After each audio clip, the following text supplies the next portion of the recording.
Metro on WDET. I'm Robin Vincent.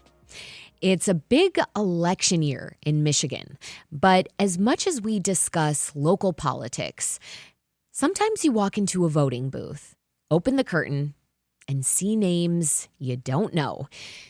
It's hard to know each candidate and to see their track record or what they stand for. One place to go for that is Ballotpedia. It's a nonpartisan organization that calls itself the digital encyclopedia of American politics. It covers all elections and all candidates in the 100 largest cities in the United States. That is a lot of candidates, races, and ballot initiatives to keep track of. So how does Ballotpedia do it? And what have they learned that can make you a more informed voter this election? Josh Altic is the director of content at Ballotpedia. He joins me now to discuss how Ballotpedia operates and the trends emerging this election cycle. Josh, welcome to the Metro. Thanks for having me. Great to be here. So give us a sense of the scale of Ballotpedia's work. I mean, I mentioned it briefly, but I want you to get into it more. How many local, state, and national elections do you all cover? Absolutely. And I love how you introed this segment, because we are trying to fill that information gap that exists across the country. And our ultimate goal is to cover everything. We want to cover everything from the top of the ballot all the way down for every state. And in the last 4 years, we've made huge strides toward that. So we've been covering federal, we've been covering state elected offices. That's only 4% of the elected offices in the country. There are 500,000 local elected offices that get very little attention and don't get the information that voters need. So this year, we're covering 32 states comprehensively. We're covering everything from the top of the ballot to the bottom. We're finding the names and we're putting them on our website so you can find them, so you can look for them in our sample ballot and at least find something about these candidates. Now, even that doesn't guarantee we have enough information for you to make an informed vote, because getting their names and what they're running for is just sort of the very first step in the process. And so I want to talk more about, our strategies and what you can do at home to research your candidate, but then what we're doing to try and sort of fill in that blank space that is the name of a candidate until you have something that gives you a hint at their priorities, at their policy inclinations, at their ideology. Sure. I mean, I want to go back to the number that you just dropped, though, which is 500,000 local elected offices throughout the country to be trying to keep track of. That is an enormous number of races. But, what strikes me most about that number is we talk a lot about where folks can really affect change. And it's at the local level more than anything else, right? And as people increasingly, have their, I shouldn't say increasingly, as people have always had their qualms with what is happening at the federal level, the local elections are where people really can have a voice. I mean, local elections are often determined by, let's say, a dozen votes. Right. So, okay, I want to think about what's happening when someone is using Ballotpedia. So let's say someone looks up the Michigan gubernatorial race. There are a handful of names our listeners will recognize: Jocelyn Benson, Mike Duggan, Mike Cox. But there are also many more lesser-known ones. What can people learn about these candidates on your website, and how do you get that information? Sure, yeah. And I think there's a glimmer of hope in what you said, too. The candidates that are running for the local offices are also generally not as they're not classic politicians. They're people trying to do good in their community and make the best decisions possible. And so there's a lot of value there and understanding that, and then making good decisions on them. But yeah, and so in terms of what Ballotpedia does, so we prioritize starting with a base of data from official sources. So that's sort of our base. We go and we find the names. We make sure we have all the data correct. We have when the filing deadlines are, when the ballot will be available to you, when will you even know who's on the ballot. that kind of stuff. And then from there, we try and fill in a picture of the candidate. And for candidates at the gubernatorial level, even the lesser known candidates, there's relative to your school board member or your special district member, there's a wealth of information. Our gold standard, what we love to do is get information directly from the candidate and give them a chance to speak directly into our website and therefore into our millions of readers. And we do that through our candidate connections survey, where we ask the basics. What are your policy priorities? What is your main priorities for your campaign? But we ask things like, what's your favorite book? Or what book or movie gives your voters a glimpse at your philosophy of leadership? And we ask a lot of questions like that try and give a deeper look at who the candidate is. You must have some journalists working on your staff, because these are the kinds of questions that make us light up here, that we love to ask candidates to try and get a window into their inner workings. But how often are people responding to these surveys? I mean, what's the participation rate? Yeah, it is lower than we want it to be. That's for sure. So you can break it down in many different segments. For a lot of the local contested candidates, we can get something like a 10 to 15 to 20% response rate for certain elections.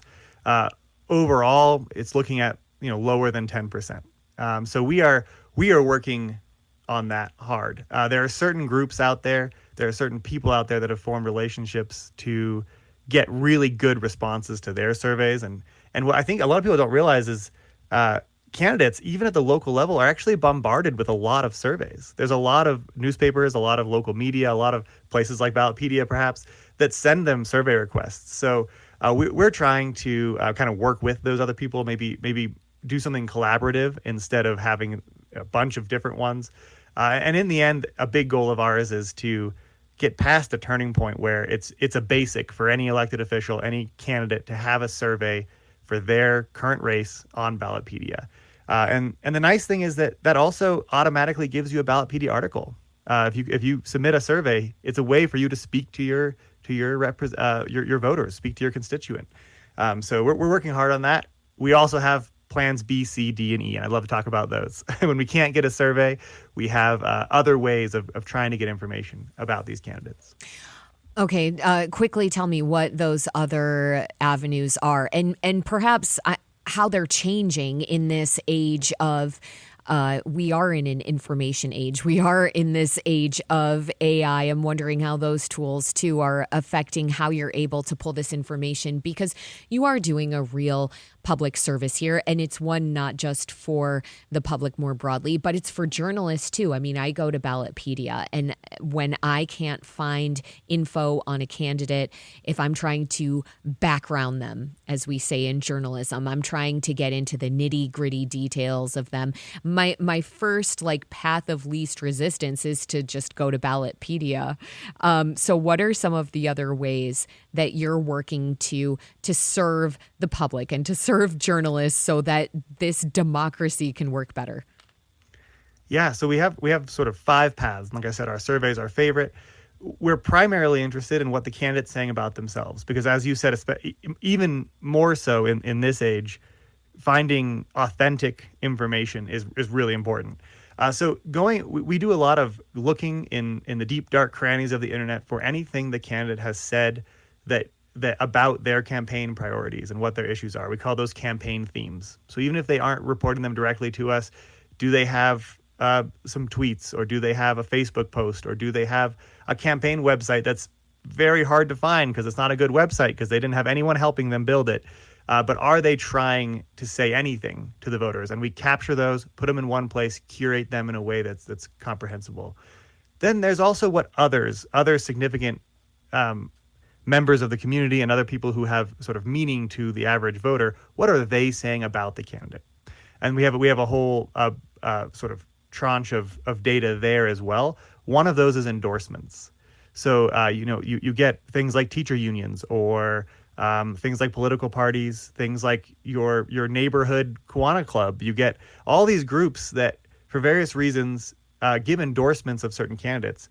And usually they're thinking about their members. They're not thinking about, actually, I'm doing a public service. Because if everyone can get this information, then there's at least a hint. If you have an endorsement from a well-known organization, it gives an idea of what your affiliations are, what your allegiances are, what your policy priorities are. So we try and collect as many endorsements as possible, meaningful endorsements, and get those in front of our readers as well. Also, any pledges the candidate makes, any ratings that other organizations give the candidates, all this is very useful information. And if you combine it and put it into one place, you start to fill in this picture of who the candidate is, and more importantly, what they will do if they are your elected official, how they will change your community. I like that you're making the case for what an endorsement tells us about a candidate, because there is talk, certainly among news folks and politicos and in journalism circles, about, well, does that endorsement really mean anything? Should we even talk about it? But when you have sparse info on a candidate, that endorsement is giving you much more of a window into someone and can take you on a path then to better understanding about them, is what you're saying.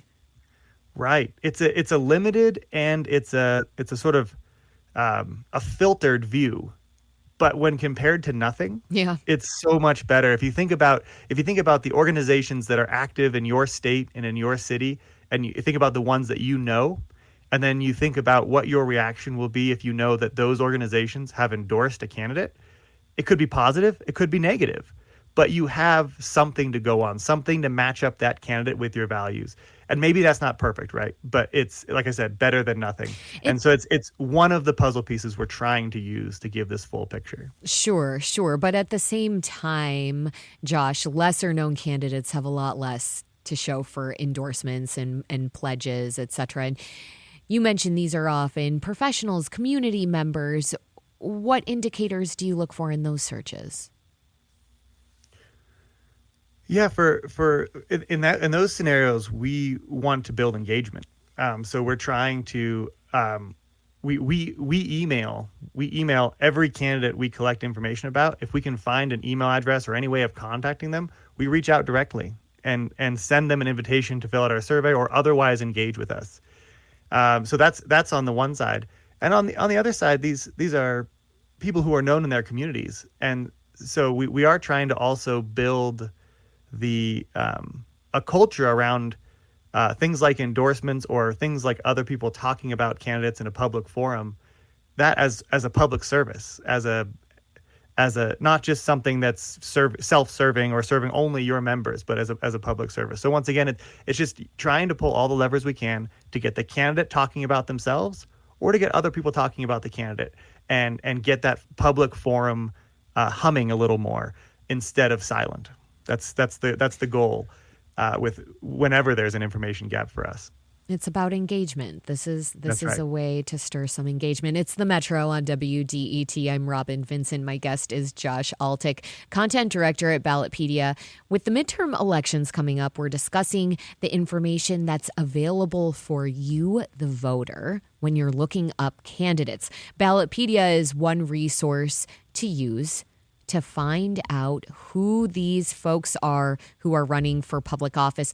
Josh, we've covered the very thorough process that Ballotpedia goes through to help us make better decisions when we get to election day. Now I want to discuss what the folks at your organization have learned in the process. I mean, I'm curious.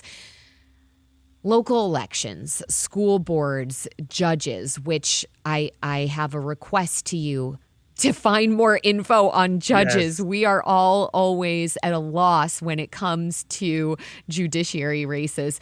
But I'm guessing that those races, whether it's school board or races for judges or maybe like a county commissioner race, that those are getting less attention. I mean, let me go back. They might be getting less attention, let's say, from the public. Are they getting more attention from your team? Are you trying to fill in the gaps more? How much more laborious is it to try and fill out the info for those smaller races? Yes. Yeah, it is. And we are are a content site. We produce content. So we're always interested in what our readers are interested in. We're looking at trends. We're looking at what articles, what content is getting the most page views. But when it comes to these local offices, we ignore that and say, well, we need them to get more. We're trying to drive traffic there because they're the races that people should pay attention to. So in that sense, there's sort of a less of a return when we go and dig through hundreds and hundreds of candidates for city office, city council, or dog catcher, or sheriff, or judges especially. But we think that there will be the readership there once there's a realization of how interesting those elections can be, and as you said at the beginning of all this, how impactful those offices actually are in their day-to-day lives. One of the ways we're trying to make the realization that there's just a wealth of interesting political engagement at this level is by highlighting trends. So one of the things that's kind of in the news a lot right now is data center related policy. That's right. And that's right now that's playing out at the local arena in kind of a land use zoning type policy area. And sure, there are state and federal policies that affect it, but one of the things we're seeing is an interesting trend emerge is local ballot measures directly addressing whether or not data centers are welcome in local communities. And there's one in Augusta, Michigan, not too far from Detroit, in Michigan anyway. Another one was qualified for the ballot in Mason, Michigan, and sort of pressured the city council into repealing their very loose regulations on data centers. So you're seeing kind of this grassroots anti-data center ballot measure focus, and then there's also some efforts to get data centers built. So there's a ballot measure on the ballot in Boulder City, Nevada, to actually allow data centers in the city. So that's an interesting policy topic, and it's not just playing out in ballot measures, but it's also playing out in city council meetings across the country. They're discussing this.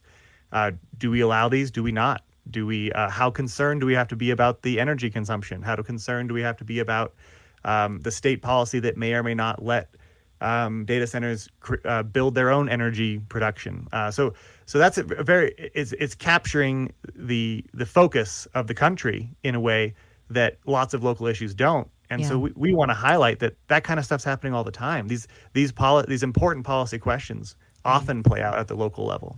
Right. This is capturing the local mood. And I will say that Michigan doesn't have any statewide ballot initiatives on data centers just yet. But I'm wondering what Michigan ballot initiatives are drawing a lot of engagement right now on your site.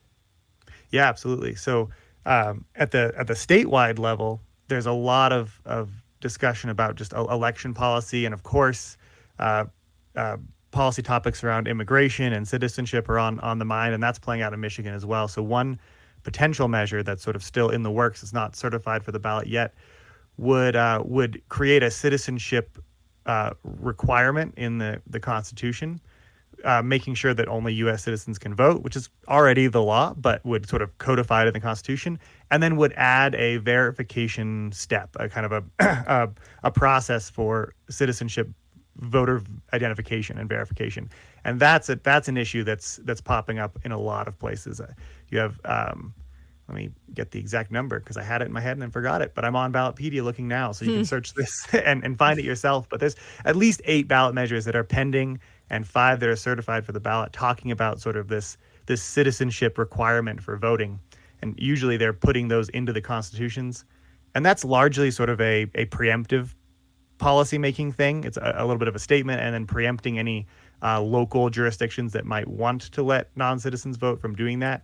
But it's sort of the tip of the iceberg for a policy topic that's going all the way down in terms of election policy. There's efforts to kind of tighten voter ID requirements in some states, and then there's pushback against that in others.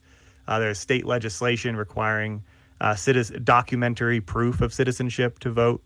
And of course, the arguments there are playing out kind of at the state level largely, but they're also playing out at the federal level as Congress considers legislation on this very topic. So you're seeing a lot of engagement likely from Michigan voters on these topics. I mean, my last question to you, what would American politics look like if you saw that kind of robust engagement from voters when it comes to some of these lesser known local races?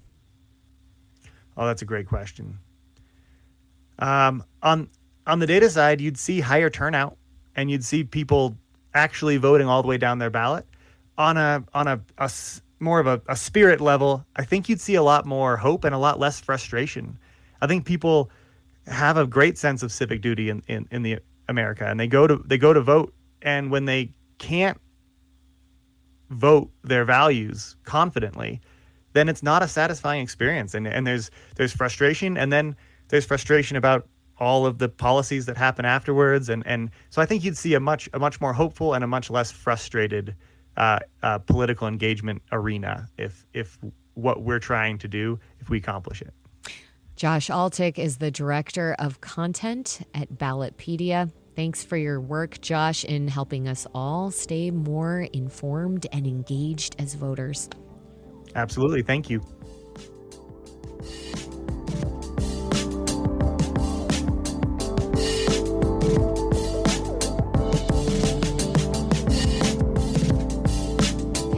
It's the Metro on WDET. Coming up, the path to citizenship in the U.S. is a foundational part of our democratic process. But that path can be a long and winding road. We'll walk that road next, right here on the Metro. Stay with us.